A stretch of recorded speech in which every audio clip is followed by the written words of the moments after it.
agradecer a irmã Eunice, ao irmão Silvio, o seu irmão, onde nós ficamos hospedados, eu e o irmão Derlando. Queremos agradecer pelo carinho dos irmãos, pela acolhida e pela forma que fomos tratados na sua casa. Fomos muito bem tratados, muito bem recepcionados aqui neste lugar. Entendo que todos que estão na caravana foram tratados muito bem, né?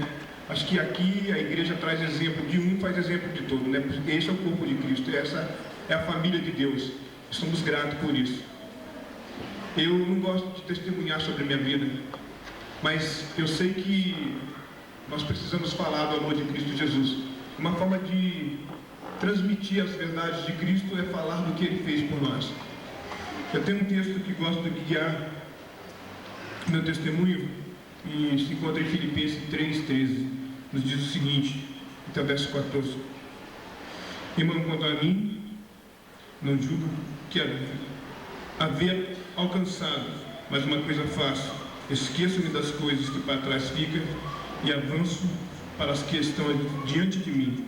Prossigo para o alvo, para o prêmio da soberana vocação de Deus em Cristo Jesus. Nós temos consciência de que o referencial aqui nesta noite não é Moisés de Souza, não é a Igreja Batista Missionária, não é o pastor Julimar, não é a Igreja de Anaúba. O referencial da noite é Jesus Cristo. Nós o temos como nosso Rei, nosso único e suficiente Salvador. A razão pela qual nós nos encontramos aqui é porque Jesus veio aqui primeiro.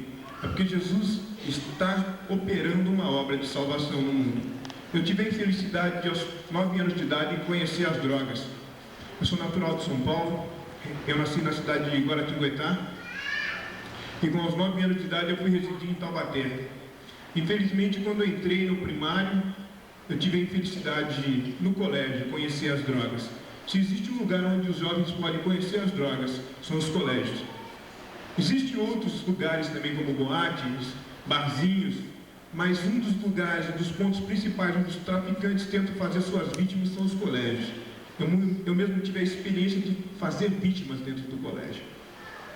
E com os 9 anos de idade, uma certa feita, entrando num banheiro, eu encontrei um colégio, um garotinho com um cigarro na mão, e ele fumava de uma forma diferente, tinha um aroma diferente no ar. Ele falou: vai, eu falei: vou, e fumei. As drogas não é ruim não, irmãos. Sabe por que ela chama droga? Porque ela é uma coisa maléfica. Mas quando você usa, não tem experiência de nada da vida, ela não traz uma emoção ruim. Ela tira você da realidade. E tudo que te tira daquilo que é real, daquilo que é verdadeiro, se te tira de uma situação difícil, aquilo passa a ser um benefício para você. Eu passei a entender que as drogas tinham um poder maléfico quando eu me aprofundei nela. Mas de primeira mão, as drogas me encantou. E o que encanta a mocidade é a forma de que as drogas agem na vida das pessoas. Eu tive várias ilusões usando as drogas. Eu comecei com cigarro de maconha, depois eu passei para os barbitúricos, psicotrópicos, né? Os psicotrópicos teve uma ação depressiva no meu organismo. Eu tinha momentos de euforia, eu precisava da substância química no meu organismo, ela me fez que eu me tornasse dependente, tanto psiquicamente como organicamente. Eu precisava das drogas para sobreviver. No decorrer da minha vida eu fui me aprofundando, e os tempos iam passando, a idade ia também me acompanhando. Eu, aos 14 anos, na puberdade, eu consegui bom emprego. Eu trabalhava nas Casas Guri, mas em uma rede de lojas que tinha em Taubaté. E trabalhando ali eu comecei a me destacar. Eu tinha umas boas posições. Eu comecei como auxiliar de venda em Atribos Correlatos. Depois de auxiliar de venda eu passei para demonstrador. De demonstrador eu fui até vendedor. Mas as drogas bloqueou o meu caminho. Ela entrou no meu caminho como interceptor. E eu não me apercebia disso não. Eu sabia que eu ia crescer naquela loja. Eu tive a oportunidade de ser gerente do depósito.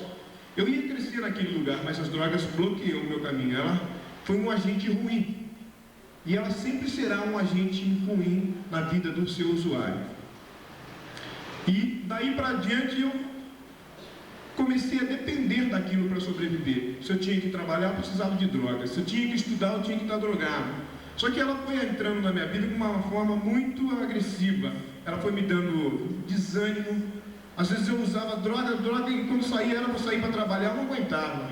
Final de semana eu tomava tudo que eu tinha direito, o que eu não tinha eu tomava também.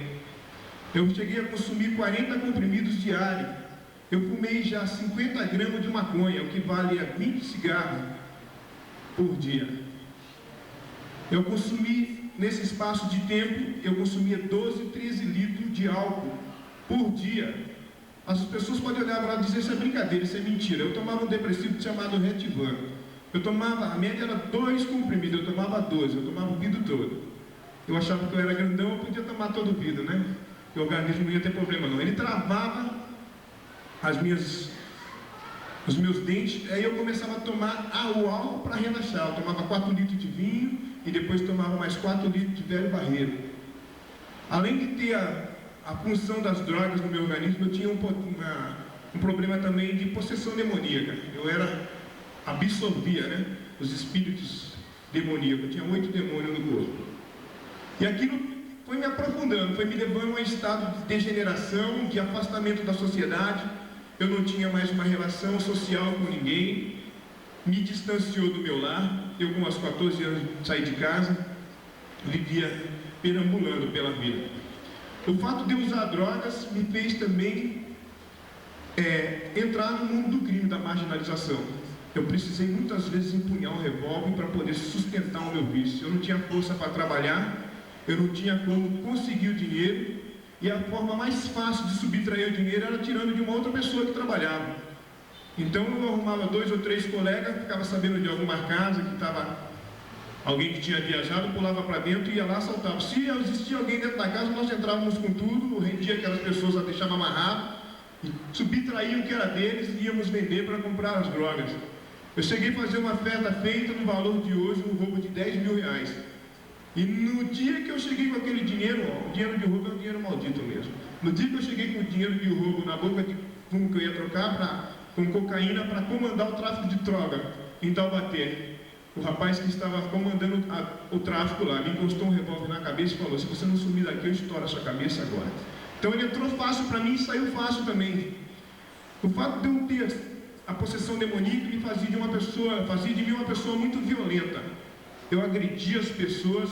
Se eu passasse pela rua, estava deprimido, estivesse deprimido, precisando das drogas, você olhasse para mim, eu entendesse que o seu olhar era na crítica, embora você não estivesse querendo me criticar com o olhar, eu ia para o seu lado, rindo, e dava um murro na sua cara, até eu ver o sangue descer. Ou então começava a bater em você até eu ver o sangue descer.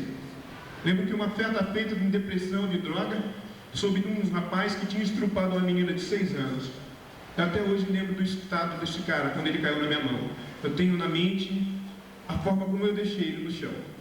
Eu quebrei todos os dentes da boca dele, eu arrebentei ele todinho, eu quebrei o braço dele, eu retalhei ele todinho, ele ficou sangrando no chão, pingando no chão. Então a droga me levou a uma situação muito ruim, ela começou a me deprimir. Mas como todo seu início tem um fim, o meu já ia indo de uma forma bem agressiva para a sarjeta. Aos 19 anos de idade, se você não acredita, pode até não acreditar no que eu vou dizer, mas aos meus 19 anos de idade, eu não sei qual é o mendigo mais imundo que você já viu na sua cidade. Se você já viu algum mendigo sujo, algum peregrino, um homem que anda pela sarjeta da vida caído, foque ele e monte ele em cima da minha pessoa. Era esse o meu estado. Eu cheguei a pedir na porta dos outros, eu cheguei a suplicar o pão, eu cheguei a dormir na sarjeta, eu cheguei a passar por um estado miserável, em que eu desci ao mais profundo do poço. Agora eu tinha uma coisa dentro de mim, eu não sabia o que era aquilo, mas eu tinha uma coisa que sempre me dizia: nunca se curve diante de um Deus que não seja o verdadeiro. Eu nunca me prostrei, mesmo no crime, mesmo envolvido com um problema de droga, mesmo descendo ao mais inútil estado do homem, mais miserável estado que o homem possa descer. Eu nunca me curvei diante de um Deus que não fosse o Senhor. Eu sempre sabia e tinha convicção no meu coração de que um dia a minha sorte mudaria. Foi até então que eu estou resumindo meu testemunho, amados, porque as horas já estão avançadas. Eu entendo também que a prioridade é para a palavra de Deus na noite de hoje. Até então que alguém se aproximou de mim e disse: olha, existe uma chance para você. Antes disso acontecer, tinha um senhor no meu bairro. Há 12 anos ele já trabalhava com recuperação de toxicômanos. E ele nunca me trouxe uma palavra de Deus. Ele nunca me evangelizou. Ele trabalhava com demoniados, ele trabalhava com pessoas que eram drogadas. Ele nunca me trouxe uma palavra de Deus. Nunca morava meu vizinho. E mais tarde, depois de convertido, eu pude descobrir por quê. Ele disse para mim: olha, você é o único cara que era mais endemoniado que eu nunca tive coragem de enfrentar. Porque você expressava no seu rosto o ódio que você tinha pelas pessoas. Eu nunca tive coragem de evangelizar você. Um aluno dele, um discípulo dele, uma certa vez chegou para mim, porque minha mãe cuidava da mãe dele. A mãe dele estava cancerosa, e a minha mãe é enfermeira, e cuidava da mãe dele. Então, uma certa feita, eu tive a oportunidade de bater na minha porta. E quando ele bateu, ele perguntou para mim: sua mãe está aí? E eu vinha saindo, não costumava ficar em casa, eu vinha saindo. E ele falou: rapaz, eu falei, minha mãe deve estar aí dentro aí. Aí ele falou: eu tenho uma proposta para fazer para você. Existe um centro de recuperação, eu sei que você é viciado, não tem nada a ver com a sua vida, mas se você quiser, você pode sair dessa situação que você está. Eu falei: eu vou pensar nisso, virei as costas e saí. E aí não roubaram. E quando eu entrei no carro, desse dia em diante, já começou a mudar a minha vida. Tem muitas coisas no meu testemunho que eu não gosto de relatar, porque parece não ser verídico, mas para mim aconteceu e eu sei que foi Deus. Eu entrei num carro com um colega para a gente ia fazer um assalto, tinha um branco programado, e quando a gente entramos no carro para esse assalto, eu ouvi uma voz dizer fortemente ao meu coração: se você for, eu não tenho compromisso contigo. Meu coração disparou, eu perdi a noção do que era o tempo, eu comecei a tremer dentro daquele carro, pedi para descer, disse para os caras: eu vou pegar um cigarro de maconha que está guardado aqui. Entrei por dentro do carro, saltei pelo fundo, e tinha uma mata grande. Eu entrei no meio do mato, chorei o dia todo e a noite toda, eu não sabia o que estava acontecendo. E aquilo então começou a me seguir. Todas as vezes que eu ia fazer um assalto, aquela voz falava comigo: se você for, eu não tenho compromisso contigo. E meu coração disparava, eu comecei a pensar que estava ficando louco. Até que um dia eu estava na casa de um colega, sentado, uma casa abandonada, ele estava em fase de construção, e eu não vim ali porque a polícia já procurava a gente demais. Uma certa feita eu estava envolvido com um colega e nós entramos num baixo meretriz para assaltar um pessoal, e esse colega meu foi surpreendido por um grupo de policiais, e deram 15 facadas nele e 27 tiros. Acabaram com o cara. Eu ia com ele nessa noite para buscar 300 gramas de maconha que estava lá escondido e uma pistola 9mm, que a gente ia fazer um assalto. Então eu fiquei sabendo que a polícia estava lá. Depois de várias batidas que ela tinha dado para pegar a gente, eu comecei a me esconder nessa casa. Aí eu sentei de noite e tinha fumado um cigarro de maconha, e quando eu me levantei, que eu fui dar uma volta, me deu um clarão assim, e eu pensei que ia me dar um branco, que eu ia cair. Aí eu me sentei de novo. Aí aquele clarão entrou no quarto, e eu vi como aquela luz viesse na minha direção, e uma voz me disse: amanhã eu vou providenciar um carro para tirar você dessa cidade. Se você não for, eu não tenho compromisso com a sua vida. Antes a voz dizia: eu não tenho compromisso contigo. Eu me sentia eufórico, eu ficava agitado, preocupado, mas aquela noite me preocupou muito, porque a voz me disse: eu vou providenciar um carro para tirar você dessa cidade, e se você não for, eu não tenho compromisso com a sua vida. Eu vi que a minha vida estava em jogo naquela noite. E quando deu no outro dia de manhã, eu gosto de ressaltar o ponto que aquela voz ainda me disse até o horário: amanhã vai aparecer um carro de cor vermelha. Ela me disse a cor do carro, me disse às 9 horas, e disse: se você não for, eu não tenho compromisso contigo. E no outro dia de manhã, às 9 horas da manhã, apareceu uma pessoa chamando, bateu no portão, me chamou: Moisés. Eu pensei, cabreiro, pensando que era por isso, olhei para lá de fora, vi o carro parado, não tinha ninguém. Aí eu olhei para o carro, era de cor vermelha, era um Fusca de cor vermelha. Aí quando ele olhou de lá para cá, ele me chamou, eu fiz assim com a mão, perguntei: que horas são? Ele falou: são 9 horas. Eu falei: então é o carro que vai me tirar dessa cidade. Aí ele se aproximou de mim e disse: olha, eu estou indo trabalhar em Pindamonhangaba, você quer ir para lá comigo? Eu falei: tudo bem, vamos embora. Arrumei as tralhas que eu tinha, era uma bagaceira de roupa que eu tinha, coloquei dentro do carro dele e fomos para um terreno. Me pergunta onde está essa pessoa. Eu não sei dizer. Ele me levou para a casa de um primo dele, me deixou lá, e até hoje eu não vi mais essa pessoa.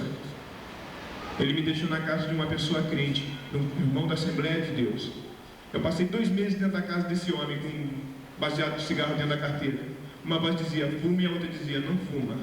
Eu passei 2 meses com essa guerra. Fuma, não fuma, fuma, não fuma, fuma, não fuma.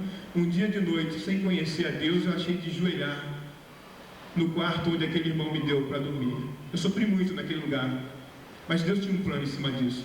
A minha fome era tão grande que às vezes ele me dava alimentação, mas por eu estar sob efeito de droga, uma pessoa que usa droga, ela come mais, né? Ela sempre tem uma fome exagerada. E eu juntava a marmita, eu dormia no quarto de ração de farelo, aí eu juntava com o farelo do boi, punha o sal grosso, misturava com água e jogava aquilo para dentro. Eu tinha que comer aquilo. Às noites, às vezes, eu era surpreendido com os ratos passando por cima de mim. Mas eu queria mudança na minha vida. Aquele homem me deixou lá e foi embora. Mas eu sabia que Deus tinha um plano em cima daquela situação, porque Ele disse, eu vou tirar você dessa cidade. E Ele me tirou da cidade. Depois de 2 meses eu queimei o cigarro de maconha, eu não fumei aquele cigarro de maconha. Foi aí então que eu tive a primeira experiência com Deus. Eu ajoelhei de noite e perguntei para Deus, se você verdadeiramente existe, prove para mim. Foi onde então, na quarta-feira, eu fui num culto e o irmão estava pregando, mas ele tinha uma unção tão grande que eu não resisti. Eu fui no culto com o seguinte objetivo, fazia muito disso. Às vezes eu entrava na igreja dos crentes e jogava pedra, eu dava murro nos porteiros. E nesse dia eu falei, eu vou chegar lá, vou virar os bancos, vou jogar tudo no chão, vou quebrar tudo mesmo. E depois eu levanto e vou embora. Se eu tiver que morrer, eu morro mesmo. Mas antes eu já tinha levado esse questionamento a Deus. Se você existe, você vai ter que mudar a minha vida. Você precisa fazer alguma coisa por mim. Já não estou aguentando mais. E quando eu entrei naquele culto, o irmão pregou com uma unção tão grande que eu não resisti. Eu vim à frente, ajoelhei, ele orou por mim, eu entreguei minha vida a Jesus. Isso foi numa quarta-feira. No sábado eu estava viajando para a Feira de Santana para vir para um centro de recuperação. O mesmo rapaz que falou para mim que Deus tinha um plano na minha vida, que podia me tirar daquela situação, 8 meses depois estava me enviando para o centro de recuperação em Feira de Santana, no ano de 1983, onde eu me recuperei, Desafio Jovem de Feira de Santana. E graças a Deus, hoje eu tenho a felicidade de poder estar juntamente com os irmãos, ser membro da Igreja Batista Missionária de Alagoinhas. Conheci esse pessoal de Itambé quando eu estava fazendo um trabalho de recuperação com toxicômano ali naquela cidade. E foi no ano de 1989, aproximadamente nessa faixa etária de ano, que eu conheci os irmãos de Itambé. Me abraçaram, me acolheram, confiaram no meu testemunho, confiaram que Cristo fez uma obra na minha vida. E todas as vezes que eu passo por Itambé, tinha 9 anos que eu não os via. Mas nessa volta minha de São Paulo para casa, contraindo a pneumonia em Alagoinhas, fui fazer um tratamento em casa. E quando eu voltei, achei de passar por Itambé. Parei ali, estou querendo ficar. E todas as voltas minhas para casa, eu tento passar e receber um pouco do calor humano desse povo. O pessoal de Itambé são maravilhosos.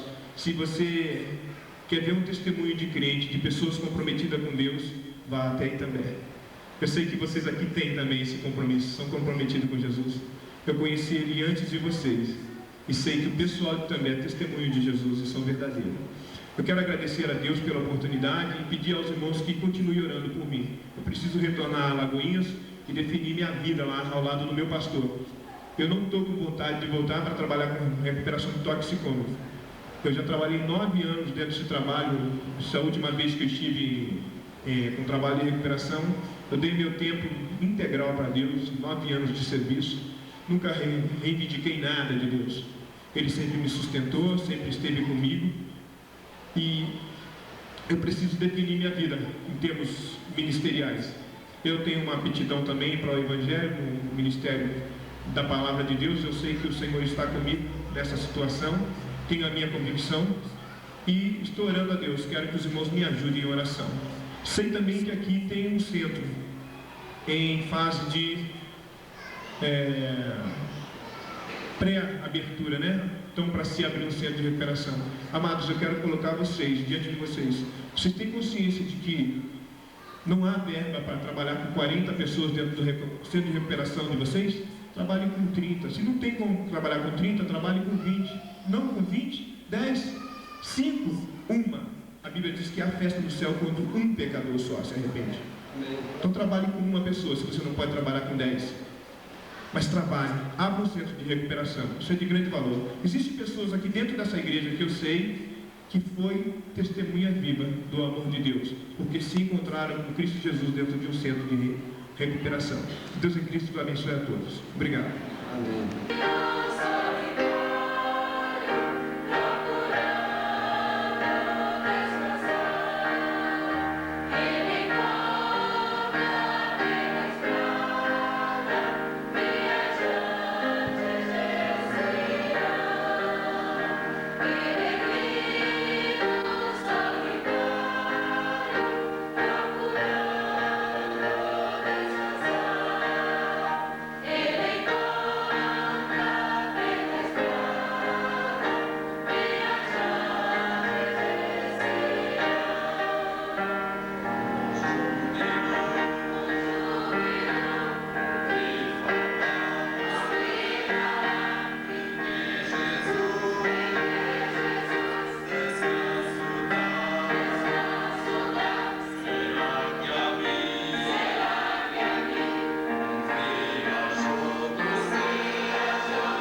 não somente por estes, mas também por aqueles que pela fé, ou melhor, por aqueles que pela sua palavra hão de crer em mim.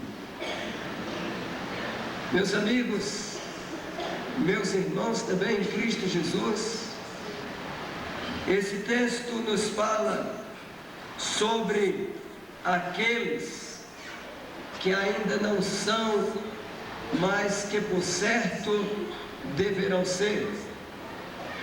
O Senhor, que tem tantas pessoas e em todos os lugares, aqui em Janaúba, lá em També e em tantos outros cantos e recantos do nosso país, Ele também tem aqui, no meio da congregação, quem sabe, pessoas que ainda não são crentes, mas que por certo haverão de ser. Nós não estamos pregando aqui, nesta noite, uma teologia de predestinação. Nós não cremos que o Senhor fez alguns para irem ao céu, e então, em um tempo que não sabemos qual, o Senhor vem e os resgata, porque eles foram feitos para irem ao céu. São vasos para a salvação, vasos úteis. E aqueles outros, que são a grande maioria, que foram feitos para serem filhos de perdição, para irem para o inferno, para a condenação. Nós não cremos nesta teologia de predestinação, em que Deus fez alguns para a salvação e outros para a perdição.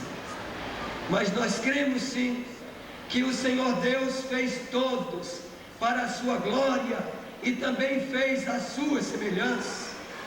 Deus fez todo homem e deu vida a todos para que eles pudessem ter comunhão com Ele. Deus fez um céu que cabe muito mais do que 144 mil. Na verdade, lá cabe 144 bilhões, 144 trilhões e 144 não sei mais o que, por não saber mais numerais, mais do que os trilhões, os quadrilhões e tantos outros. Nós perdemos nas contas, mas o céu cabe muito mais do que na terra, é infinito, há espaço para todo mundo e para todas as gerações.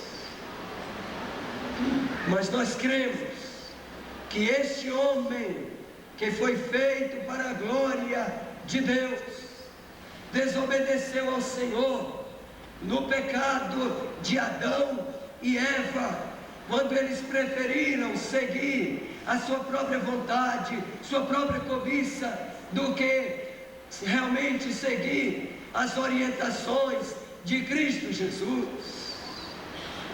E por causa disso, pecou um e pecou todos. Todos foram colocados debaixo da condenação através de Adão e Eva. O nosso primeiro pai pecou e todos nós fomos feitos pecadores. E a Bíblia Sagrada diz que todos nascem debaixo da condenação do pecado. O pecado é quem trouxe a condenação. O homem se rebelando contra Deus, ele preferiu seguir o caminho largo e o caminho de condenação.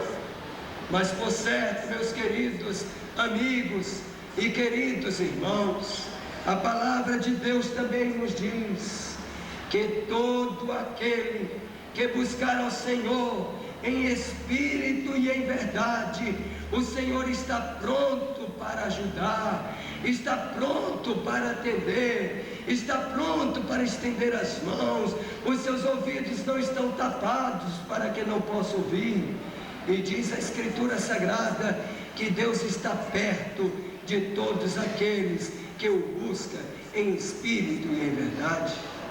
Desejaria eu a morte do ímpio, diz o Senhor Deus, antes eu desejo que ele se arrependa, desvie-se dos seus maus caminhos, e então eu o perdoarei e eu lhe darei a vida eterna. E a Escritura Sagrada nos diz que todo aquele que se arrepender será perdoado. Todo aquele, sem distinção, que crê no unigênito Filho de Deus, estes serão salvos. A Escritura Sagrada nos mostra então uma expansividade de Deus em salvar a humanidade. Deus amou o mundo e não uma parte do mundo. Deus amou a todos e não apenas a alguns. Deus oferece a salvação a todos, e Ele manda os seus discípulos também saírem e pregarem para todas as pessoas. E então este ide de Jesus tem sido obedecido e pregado em toda a cultura, em toda a etnia, em toda a língua, em todas as raças. O Evangelho de Cristo Jesus tem penetrado para a salvação de todo aquele que crê. Mas é certo também, e nós cremos nisso, como disse o profeta Isaías, e também o apóstolo Paulo faz referência, mas quem deu crédito à nossa pregação, a quem se manifestou o braço do Senhor, são poucos os que se convertem, sempre foram poucos e sempre será poucos. Nunca haverá um tempo em que toda a humanidade se converterá. O caminho é estreito, a porta também é estreita, não passa duas pessoas, só passa de um a um. O caminho do mundo é largo, a porta é larga, muitos que entram por ela. A Bíblia diz que para o céu só entram os valentes. No céu não entram os medrosos, no céu não entram os covardes, no céu não entram as pessoas que preferem amar o mundo do que a Cristo Jesus. No céu não vão entrar as pessoas que dizem amar a Cristo, mas amam o mundo muito mais do que Cristo, ao ponto de aceitar Jesus, se não implicar em abandonar o mundo. Meus queridos irmãos e queridos amigos, nesta noite, Jesus Cristo está dizendo que Ele rogava não apenas pela igreja que já existia naquela época, mas para a igreja que existiria na época de hoje. Mas Ele também roga pela igreja que ainda está para ser conquistada, isto é, muitas pessoas que ainda vão chegar para a igreja. E Cristo está falando isso por causa da sua onisciência, isto é, Ele conhece o futuro, Ele sabe de todos quantos vão se arrepender, Ele sabe o número daqueles que vão se arrepender e aceitá-lo como Senhor e Salvador. Ele conhece todos. Ele não precisa ver para depois saber. Ele já sabe. É certo que nessa cidade de Janaúba e em toda Minas Gerais e Bahia, o Senhor sabe, olhando, quantos os que vão para o céu e quantos vão para o inferno. Aqueles que vão nascer daqui a 20 anos, o Senhor já sabe quantos deles vão para o inferno e quantos deles vão para o céu, porque Ele sabe de tudo, antes de tudo existir. Porém, olhando aqui nesta noite, o Senhor já sabe também quantos vão continuar com seu coração endurecido, continuando, protelando a sua conversão, sempre achando que pode deixar para amanhã, que está no seu poder escolher aceitar Jesus hoje ou aceitar Jesus amanhã. O Senhor Jesus, Ele sabe de quantos irão para o inferno, mesmo que frequentam esta igreja, e que frequentam a igreja de Itambé, e que frequentam as igrejas dessa cidade, com assiduidade, porém, sem tomar uma decisão ao lado de Jesus, que irão para o inferno. É dura esta realidade, mas isso está cristalina aos olhos de Cristo Jesus. Ele sabe, para Ele ninguém precisa dizer nada, ninguém precisa lhe informar, Ele não precisa de um sistema de orientação ou de inspeção que os anjos possam fazer, de espionagem. Ele sabe por onisciência de todas estas coisas.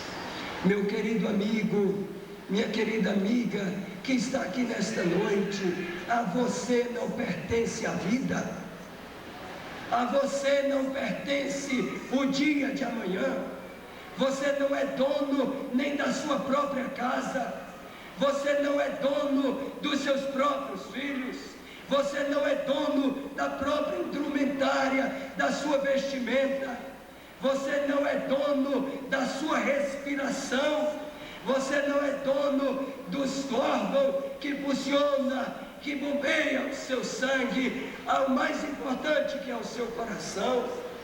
De um instante para outro ele pode parar, a sua respiração pode acabar e você cair sem vida e ter que se deparar diante do juízo de Deus, perdido e sem salvação. Este evangelho é claro, não é mentira, este evangelho não traz rodeio, este evangelho não precisa adular, este evangelho não precisa fazer a pessoa importante para que esta pessoa adulada então entregue sua vida para Jesus. É uma situação de vida ou de morte, ou você escolhe a vida ou você escolhe a morte. Por certo, se você escolher a vida hoje, Jesus já sabia que você haveria de escolher, mas se você rejeitar, por certo, Jesus já saberia que você haveria de rejeitar. Por isso, se você ouve a voz do Espírito Santo de Deus, diz a Escritura Sagrada, não endureçais os vossos corações. Eis agora é o dia aceitável, eis agora é o dia da salvação. Buscai ao Senhor enquanto se pode achar, invocai-o enquanto ele está perto. Nenhum texto da Bíblia dá incentivo para o homem e para a mulher optar por aceitar Jesus amanhã. Nenhum momento a Bíblia encoraja alguém a continuar na dureza ou na dúvida. O que a Bíblia conclama é que, ouvindo hoje a voz do Espírito Santo de Deus, creia, arrependa-se. A mensagem de Jesus, a mensagem dos evangelistas era esta, dizendo: arrependei-vos e crede no Evangelho. Ah, quantos ouviram as palavras dos apóstolos, quantos ouviram as palavras de João, quantos ouviram as palavras de Cristo. Essas pessoas ouviram, no seu coração compungiram, sentiram-se então impressionados, o coração bateu mais forte, uma emoção tomou conta, mas no momento de tomar a decisão, retraíram-se, preocuparam-se, preferiram continuar na sua vida do que entregar a vida a Cristo Jesus. E a morte veio, e hoje estão no inferno, estão lá clamando, estão lá sentindo dores, estão lá sentindo remorso, tiveram a oportunidade e perderam. Eles estão clamando, mas não há mais misericórdia, não há mais perdão, não há mais solução. Enquanto que muitos deles, se pudessem, viriam aqui e diriam: oh, por favor, não façam como eu, louco, que rejeitei a oportunidade e hoje pereço sem esperança, sabendo da condenação, sem condição de poder ser perdoado, sem condição de sair do lugar em que estou. Oh, vocês que estão loucos quanto eu, que continuam na sua dureza, ou na sua dúvida, ou na sua brincadeira, tomem a decisão de aceitar esta verdade por amor a vocês mesmos.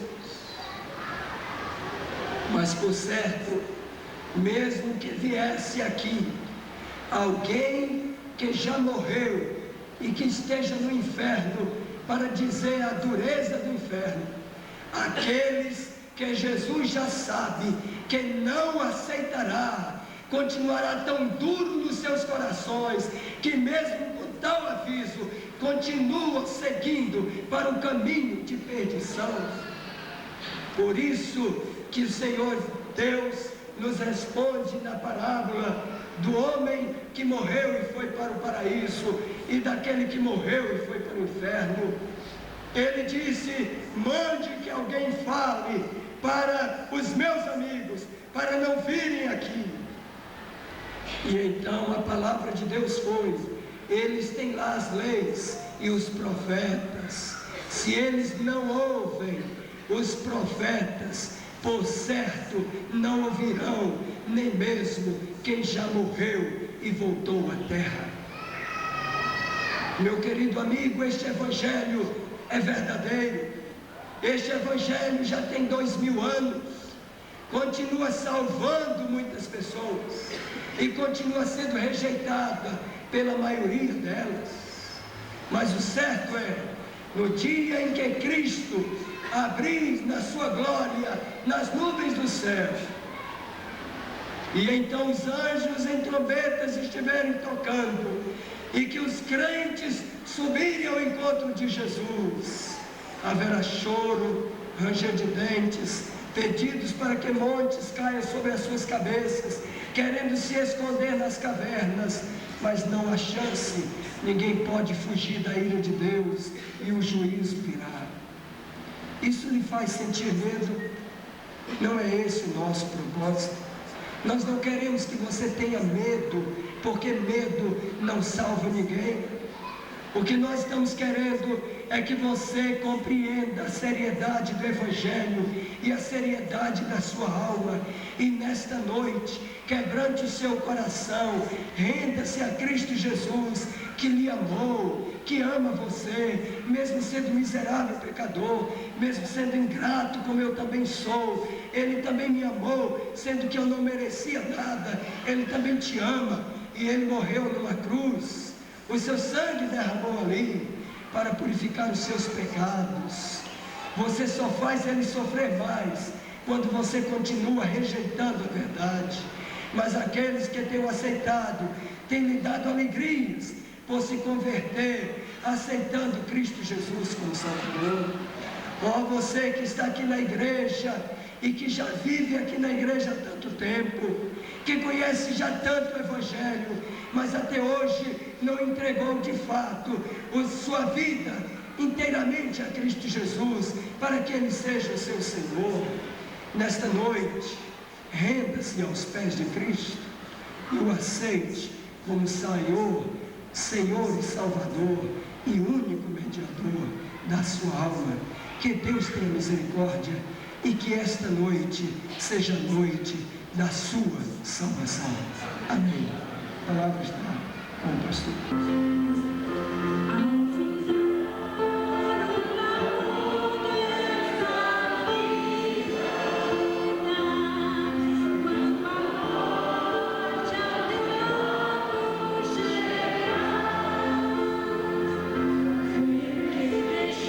Pode vir à frente. Deus abençoe a sua vida. Deus abençoe você. Deus abençoe vocês.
o Teu nome, pela resposta ao apelo da Tua palavra.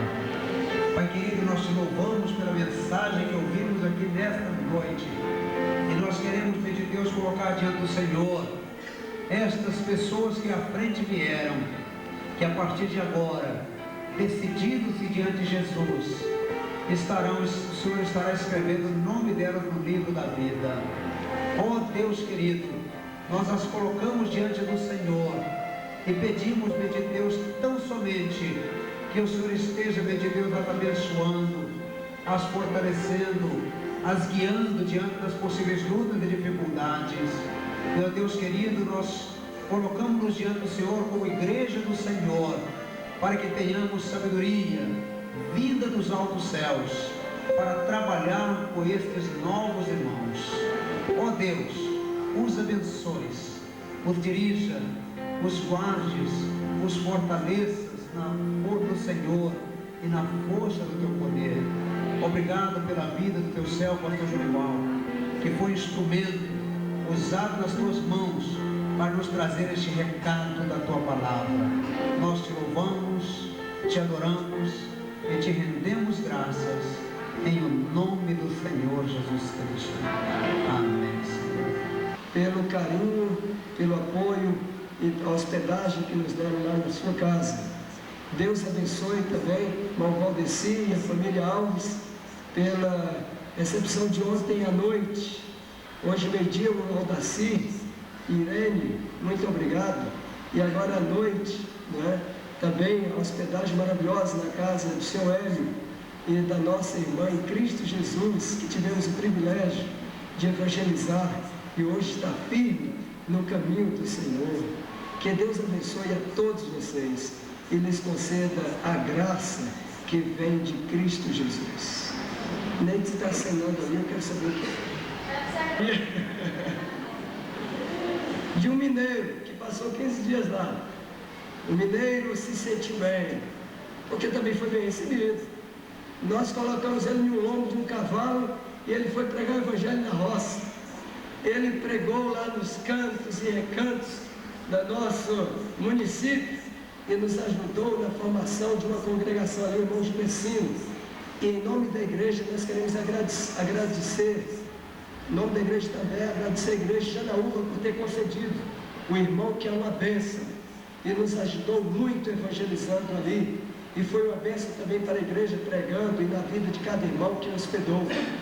O irmão Gilbercino nos ensinou uma coisa inédita, que é chamado do abraço simbólico. Então, quando ele não pode abraçar todo mundo, a gente diz, os irmãos aí abrem os braços, aí todo mundo abre os braços. Agora vamos apertar. Todo mundo aperta, então pronto, já deu um abraço. Então isso aqui pode ajudar na despedida agora para a gente viajar. Os irmãos querem fazer um abraço simbólico ou não? Não. Não, né? Não. Todo mundo está querendo dar um abraço verdadeiro mesmo. Então pronto. Então vamos deixar um abraço simbólico lá. Ah, é? A irmã está querendo pegar também, mas de qualquer jeito, talvez fique algum se abraçar, então vamos aqui, vamos ter um abraço simbólico. Vou pedir o irmão Joaquim, cadê o irmão Joaquim? Ele abriu, agora abraça, dá uma pena. Sentiu? Agora, irmãos, não orienta.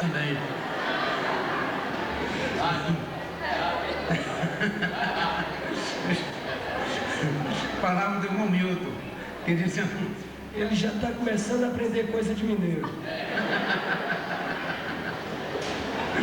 Meus irmãos, nós louvamos a Deus, agradecemos realmente a Deus por esta oportunidade singular e muito boa deste intercâmbio entre a primeira Igreja Batista de Janaúba, Minas Gerais, e a Igreja Batista de Itambé, na Bahia. Este intercâmbio entre baianos e mineiros, mas que, sobretudo, apesar das fronteiras do Estado, são ambos lavados pelo sangue do Cordeiro. Né?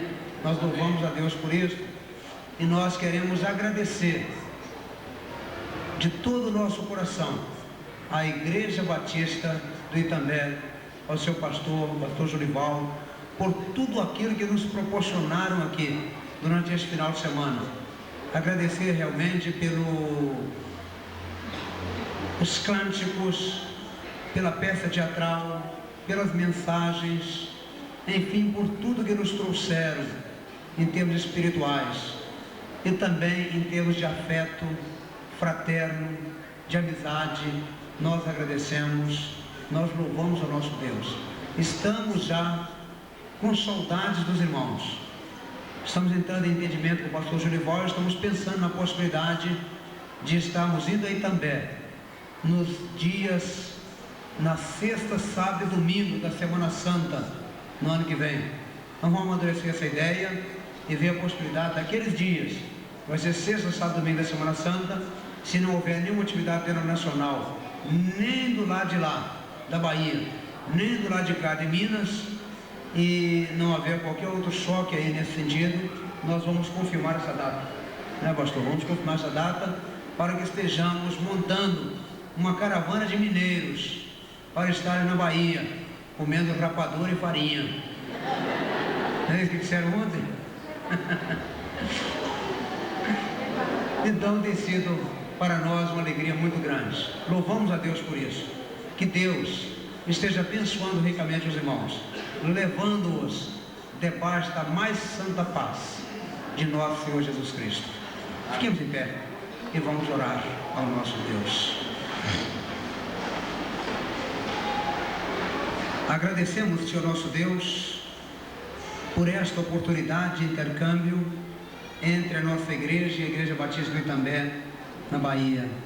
Nós te louvamos, ó Pai querido, por tudo aquilo, em termos de fruto, em termos de edificação espiritual, que este intercâmbio pôde nos trazer.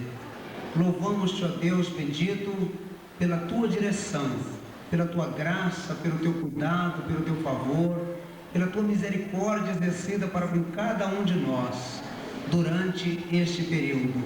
E quero te pedir que o Senhor continue conduzindo os teus servos, abençoando-os, fortalecendo-os, guiando-os e dando-lhes uma boa viagem.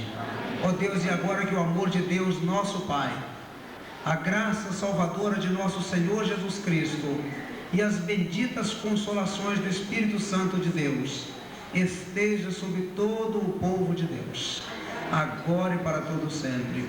Amém.